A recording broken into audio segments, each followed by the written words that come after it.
Jangan dihafal, tapi pahami konsep.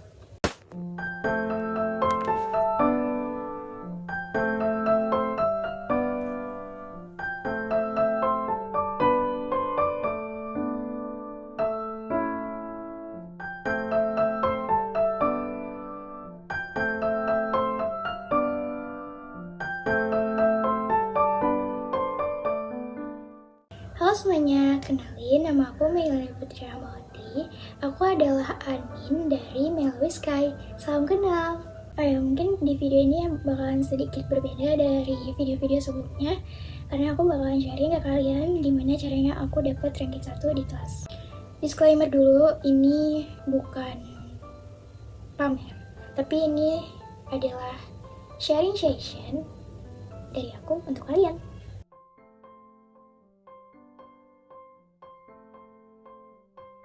Yang pertama, pastiin kalian punya niat untuk menjadi ranking 1 di kelas. Kenapa? Karena kalau misalnya kalian gak niat untuk jadi ranking 1, ya gimana bisa jadi ranking 1?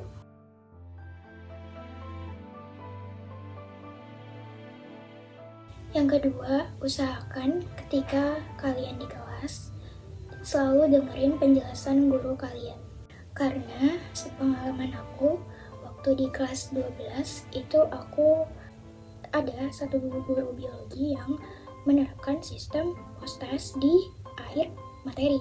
Nah, ketika aku fokus mendengarkan penjelasan dari guru, aku bisa untuk menjawab post-test tersebut. Oke, sebenarnya aku mau ngejelasin 3 gaya belajar untuk seorang pelajar atau siswa.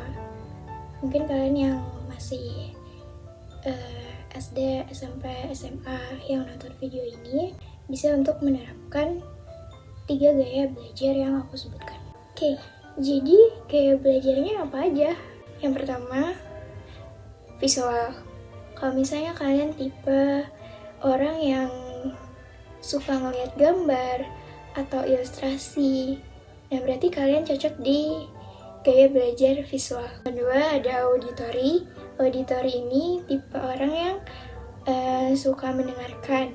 Misalnya kalian suka mendengarkan penjelasan guru atau mendengarkan orang lain berbicara, nah itu kalian tipe orang yang auditori. Yang ketiga adalah kinestetik. Kinestetik itu apa sih?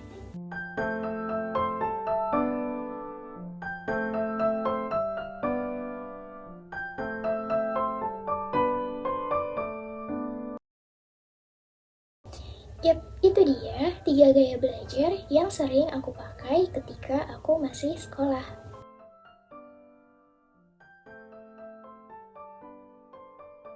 Lanjut ke tips yang selanjutnya, yaitu tips yang ketiga.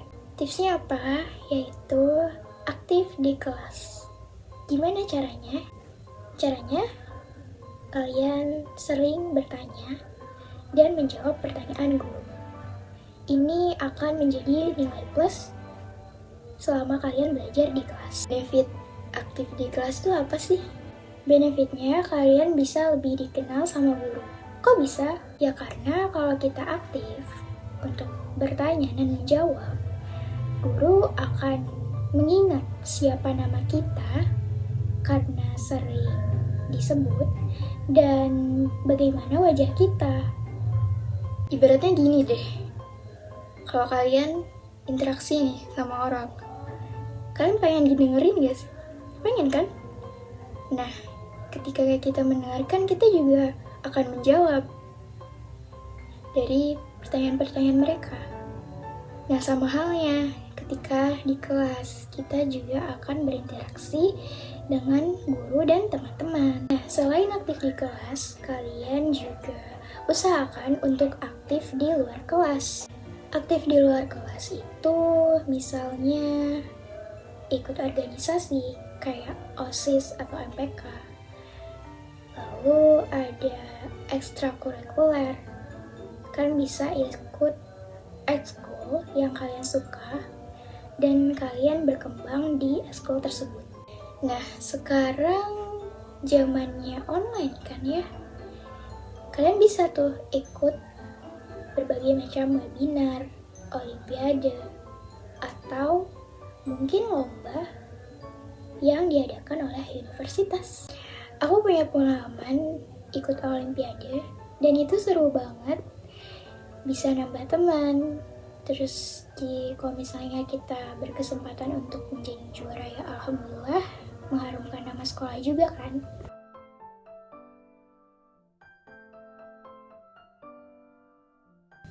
Tips yang keempat. Yang keempat ini adalah jangan dihafal, tapi pahami konsep. Tips ini akan berguna ketika akan melaksanakan ujian. Ya, ujian apapun, kayak UTS, UAS, UAS, atau mungkin UTBK untuk yang masuk perguruan tinggi. A long story short, ketika aku masih SMA, aku pakai metode ini dan itu tuh masih nempel sampai sekarang. Pokoknya cara aku itu lihat gambarnya dan kayak ngebayangin gambarnya itu setelah aku lihat.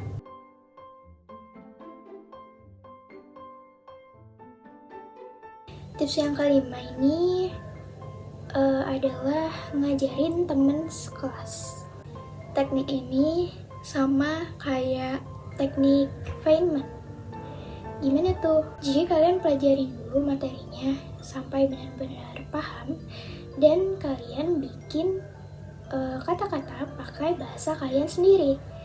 Habis itu, setelah kalian membuat kata-kata yang sederhana, kalian coba jelaskan ke orang lain. Misalnya yang terdekat aja deh, ke diri kalian sendiri atau mungkin ke teman sekelas kalian. Kalau teman sekelas kalian sudah paham dengan apa yang kalian ajarkan, berarti kalian sudah mengerti, sepenuhnya mengerti apa yang kalian pelajari.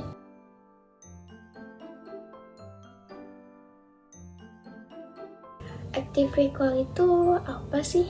Active recall adalah mempelajari ulang materi yang sudah dipelajari sebelumnya. Ya namanya manusia ya. Ada kalanya kita lupa sama apa yang dipelajari sebelumnya. Apalagi kalau misalnya udah 1 tahun yang lalu. Sebelum 1 tahun yang lalu, hari kemarin aja kita lupa. Ya nggak sih? Nah, makanya itu kenapa ada yang namanya active recall.